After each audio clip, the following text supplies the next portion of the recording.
Hey guys, Quinn here, Tactical and Practical. I'm working on a project, and as I kind of fumble through it, I thought maybe you guys could stand to use this video if you have to do something similar.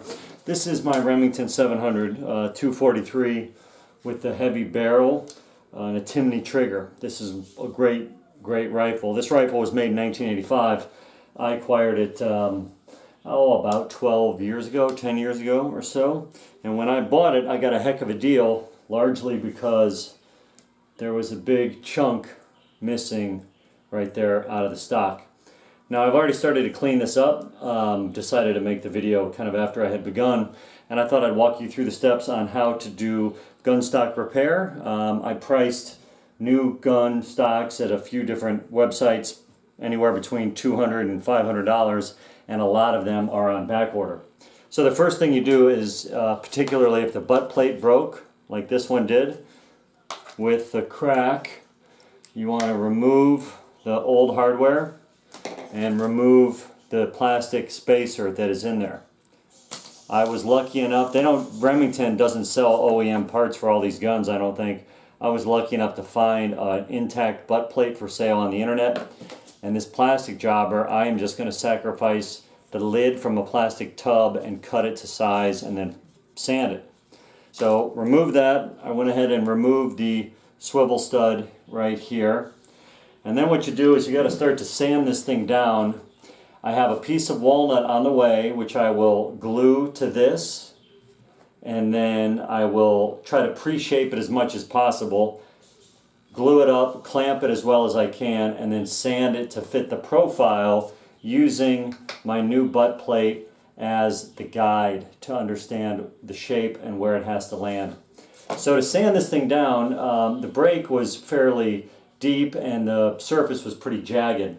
So to make sure that I was sanding evenly across the plane, I used these files, because then I knew I was applying the same pressure all the way across the face of that break until I got it down to where it is a pretty smooth plane.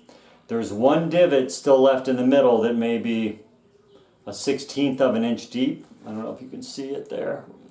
But you're going to have to just make some choices about how much surface area you need to have the glue attach the new piece versus how much you want to take off to get rid of all the divots. I got rid of all of them except one, and that butt plate mounting screw goes right here, and I want to try not to get too close to it with my sanding if possible.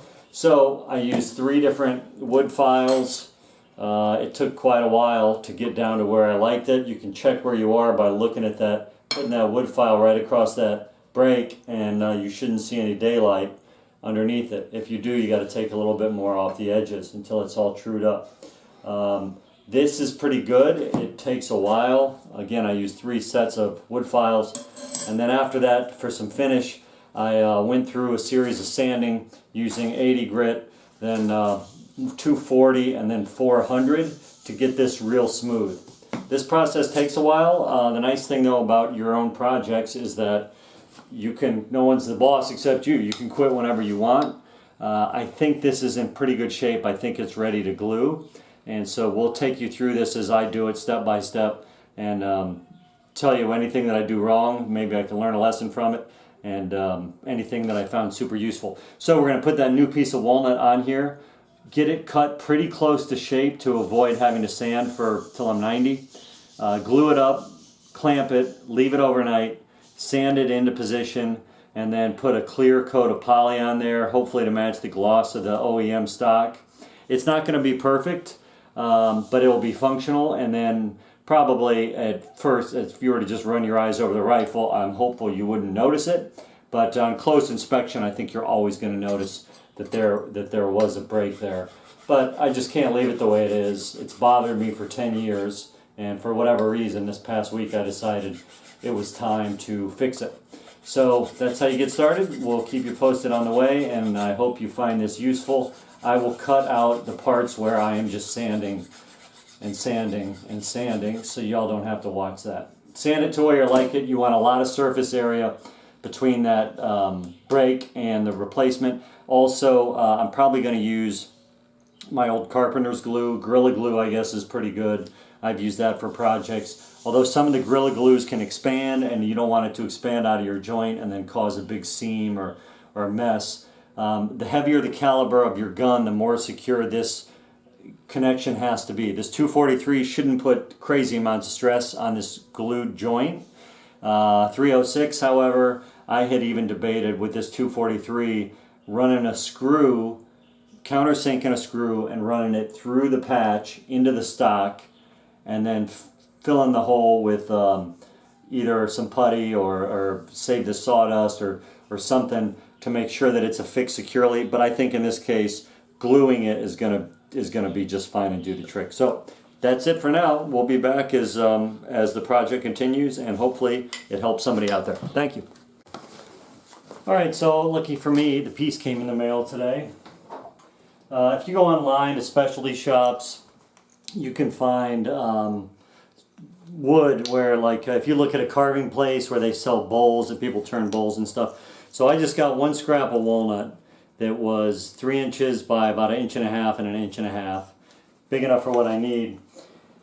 What I did was I took the block, and you take the item, the repair item, you set the block onto the repair item, like so, and while you're doing that, you put your new unbroken butt plate up there, like this, and that'll give you a rough mark to scratch so you know what the extra is. Then you also need to look at the end of the butt plate down to where the break ends and make a diagonal line there. And then the last thing to be cognizant of is the rifle butt has a very gentle curve to it, so you're going to want to overhang your piece slightly so you can sand down to the taper. This part, it really helps to have a helper when you're trying to hold these pieces together, and then mark them is very difficult. Once that's done, you need to cut your block. I decided that I was going to cut it on the diagonal to get it rough shaped, and then on the back I basically have marked where the space is for the end of that butt plate. And I don't think I can effectively make those cuts here and here without endangering the whole piece. So I'm going to just sand it from this point down to the marks, periodically checking against the butt plate. I'm going to tell you something, this walnut is very hard wood.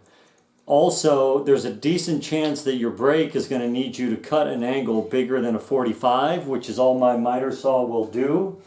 So what I did was I held the piece with the line that I wanted to cut under the miter saw at the maximum angle it would cut, and then underneath I had this 2x4, so I set the wood on the 2x, and then I was able to mark the 2x4 so it could serve as my jig. Then when you hold the block up, imagine over here is the push rail, the safety rail behind the saw. You push this against it, you drop your block of wood in, and then your saw blade can come right down and cut your line. Lined up perfectly in theory, but I'll tell you in practice that my miter saw anyway had some trouble getting through this wood. You can see where I made it about 1/4 of the way through, and then I wanted to bind up and was getting real hot. However, that wasn't that bad of a thing, because what I did was I used that line as a guideline and just got my hand saw out of my miter box and cut through this by hand. I had a little bit of excess here where the taper is, and I still have it marked for the butt plate. So now when we put this up here, you can basically see it's going to sit like that. I'm going to glue it overnight, and then I'm going to just take my time and sand it down to shape. I think modern adhesives are enough that I should be able to sand on this block without fear of this thing breaking off. If it were to break off, I would probably go back to my other idea about securing it with a countersunk screw. But for now, I think this is getting us close enough to rough shape that I can work the rest of it in to be perfectly lined up with the existing rifle stock. So to do this, I'm going to glue it, I'm going to clamp it, and then I'm going to leave it. I'm using my traditional original Type Bond wood glue, and I'm also going to put in a couple of dollops of Gorilla Glue figured let's just give it the old 1-2 punch.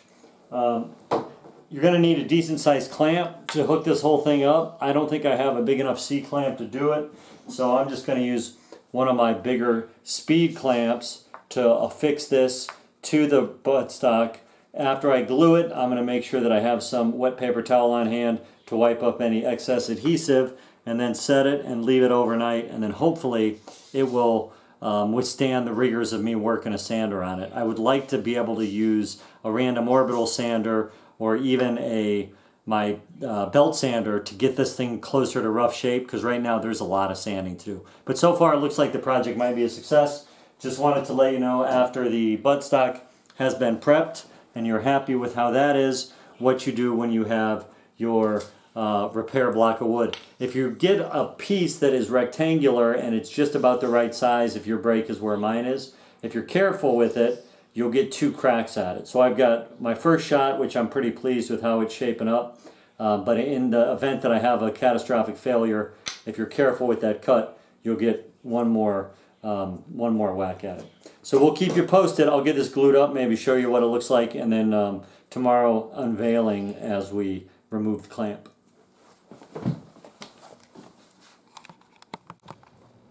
Okay, again, this step's really helpful to have a helper.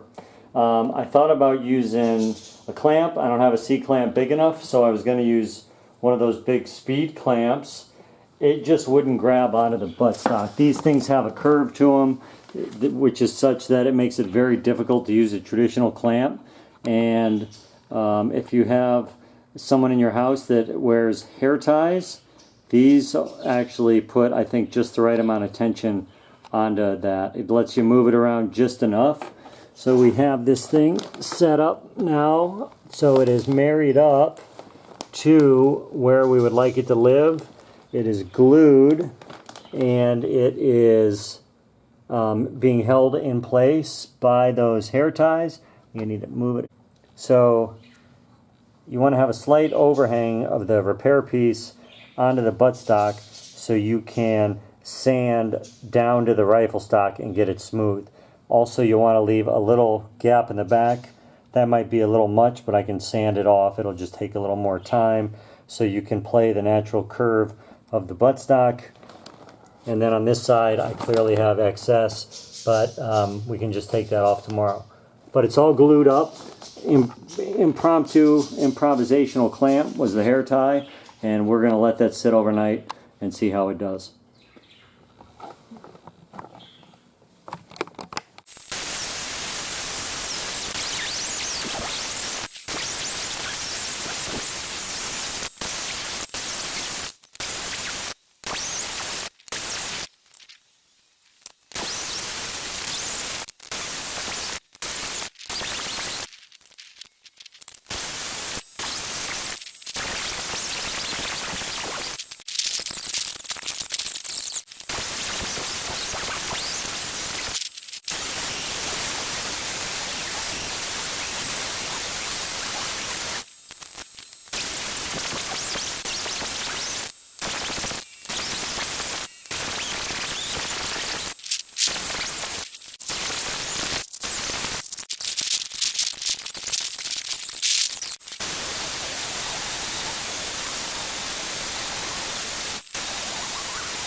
Alright guys,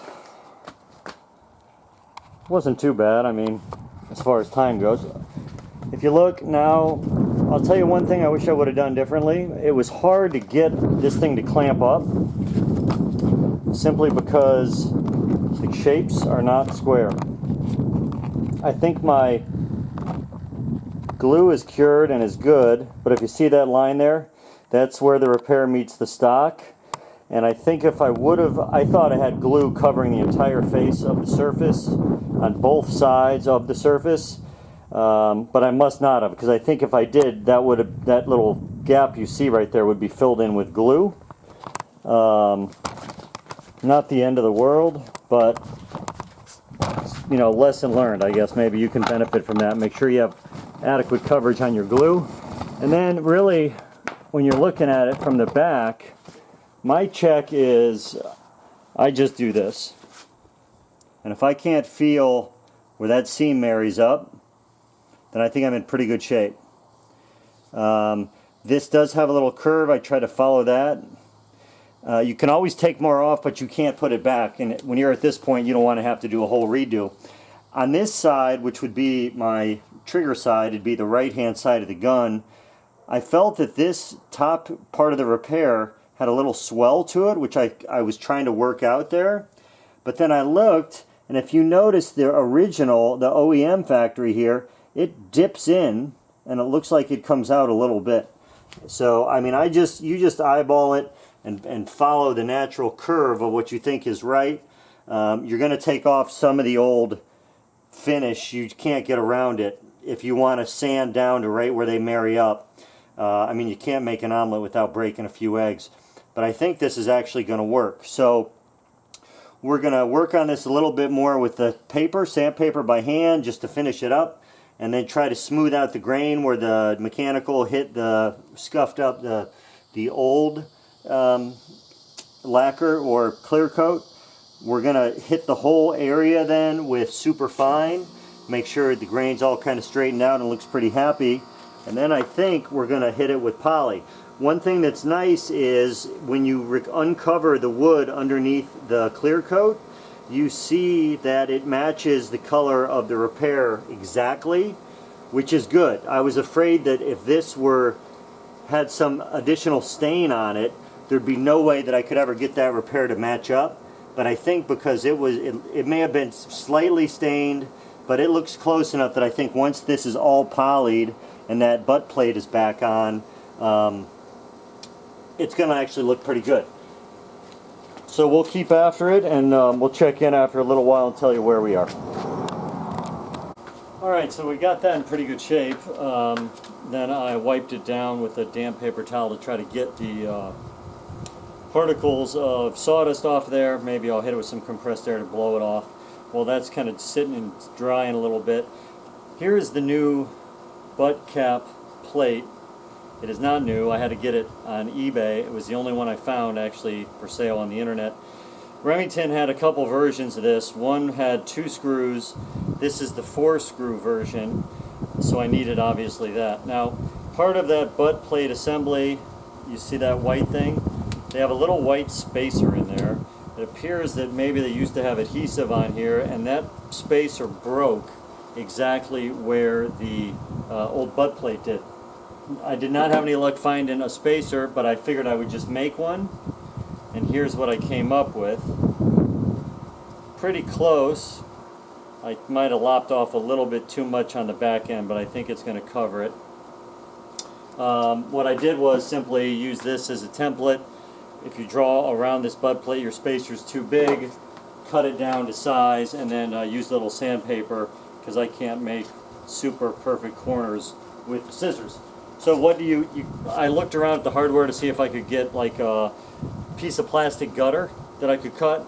Then I realized, why don't I you could probably use a bleach bottle, or I sacrificed the top of those tote storage bins.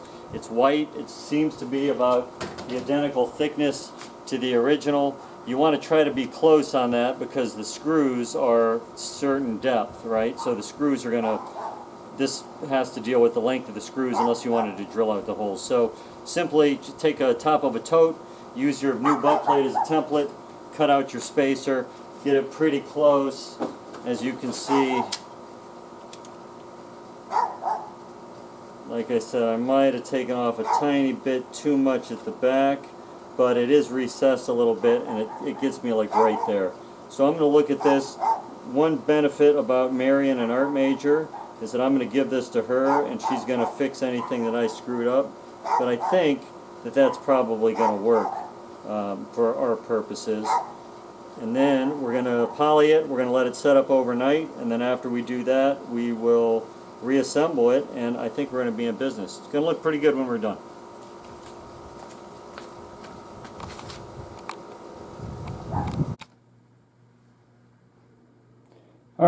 So you saw the sanding procedure. After that was done, I wiped it with a wet paper towel to get a lot of the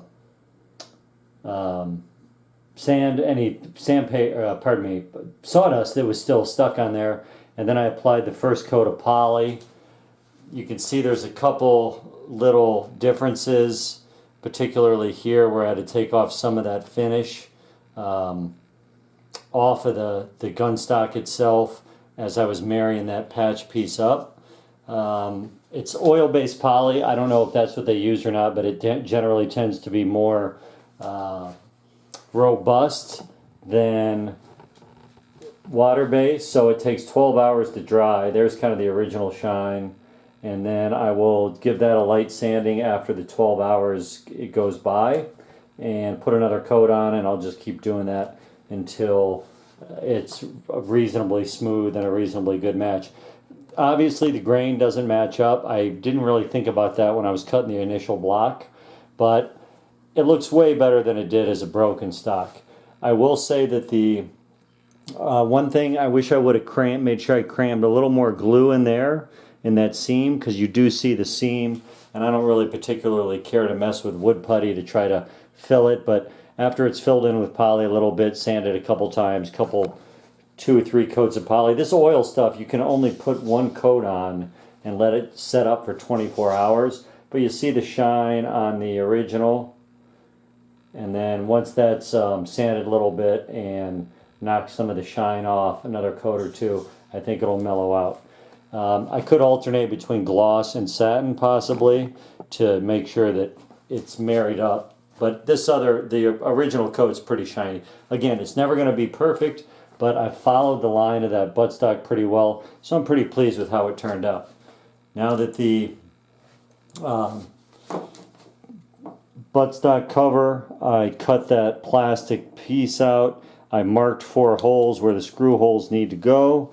That will fit right on there, and it's going to be pretty good as far as matching up to what it was before the thing got broken all those years ago. I do still need to, I asked a couple people if they can give me a measurement off of this, the plate that's under the pistol grip, a measurement off that screw down the center line to the swivel stud hole, so I can just poke a hole in there to replace this swivel stud screw. The existing hole got covered up by the patch, and I don't want to put an extra hole in unnecessarily. But you know, it's about a day and a half worth of work, and if you have a broken stock, don't want to spend $200 to $500 to buy a new one, plus a smith's time to take your whole gun apart and rebed it. This might be a reasonable solution. This is a field gun. I take it out, I use it to hunt. It's not a trophy or a safe trophy or whatever you call it, safe queen. This is a working gun, and I just wanted to have it pretty well back to what it was. After that glue, I let it cure for 12 hours, and it managed to hold up to both belt sanding and the random orbital. That's probably the most force this thing will ever be under. This is a 243 and doesn't recoil that much, so I think this is actually going to hold up. If it were to fall off, I would sand the glue off of both pieces. I would re-glue it, and then I would put a screw through it. But given how much I was monkeying with it today and how it's holding up, I'm actually pretty pleased. You know, again, a close inspection, you can tell, you can see a slight difference in color. I knew it wasn't going to be perfect, but I'm pretty happy with how I married up the lines of the patch to the lines of the existing. So overall, I think it went pretty well. That's a pretty good shot of how it matches up. Really, if you just use that buttstock plate as your guide, you can get a pretty good fit. We'll touch base with you again after maybe coat number 2 and 3 and show you the finished product after we install that butt plate and have that swivel stud back in place, and then it'll be time to go shoot. I might re-zero the thing. I've really been jiggling this thing around, but I'm happy it's going to be back in action. Hope this helps some of you guys as you're thinking through your projects. We'll talk soon. Bye.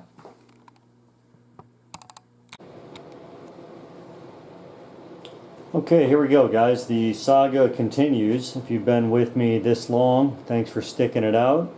We let a coat of oil-based poly set up overnight. Then I wanted to apply a second coat. You need to lightly sand that poly. You can use 00 grade steel wool to scuff it a little bit to give that next coat something to stick to. I just used this Brillo pad. It's not a metal one though. It's like a scrubby. It's a sponge on one side, the green scratchy on the other. You see that material in there is a little bit of poly that came off. So I scuffed it up and scratched it. I put a second coat on there, and then I went ahead and drilled the hole for the swivel stud, taking a measurement off of the receiver to put it where it was before. There's still a little bit of difference, particularly that looks a little shinier on the end than this is the original OEM. But what we're going to do is, after we do this scuff and another coat trick, maybe 2 more times, that'd be a total of 4 coats, you can then buff the poly to get it to the desired sheen. And I think to do that we're going to employ my drill and my car buffing pads, and I think that it's actually going to work. So hang in there. We'll check back in after the 3rd or 4th and final coat, do the buffing, and then get that butt plate put on, and I think we're done.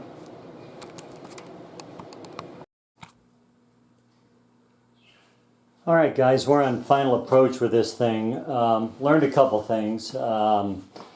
We just finished up with a little bit of spray urethane.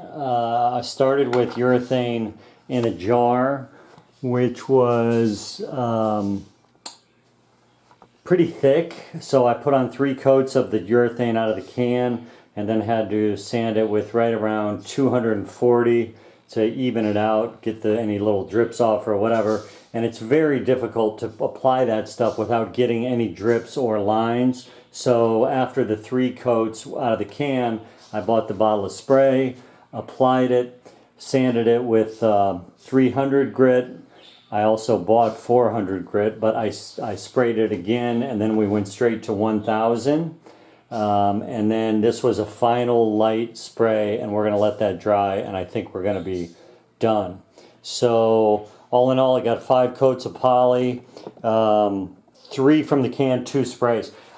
One thing, when you're shaping the repair piece, you're going to want to try, it's going to be impossible if you shape it on the stock, not to disrupt the existing finish, but try to disrupt as little of that as possible, because it's very difficult to get it to match.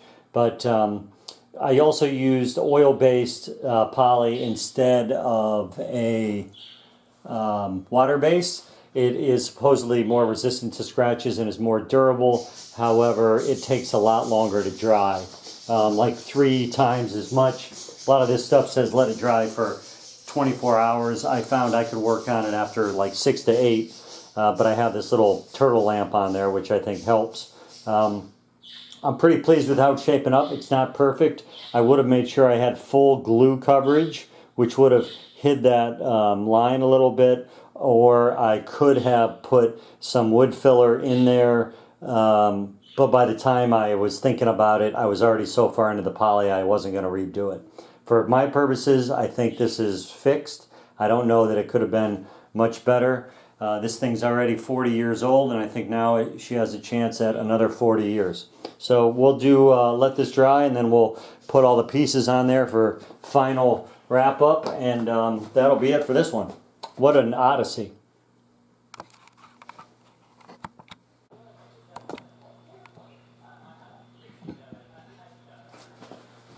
Alright guys, we finished it up. One last coat of poly, and put the swivel back in, put that plastic spacer back on, and the new replacement butt plate, and she's all put together.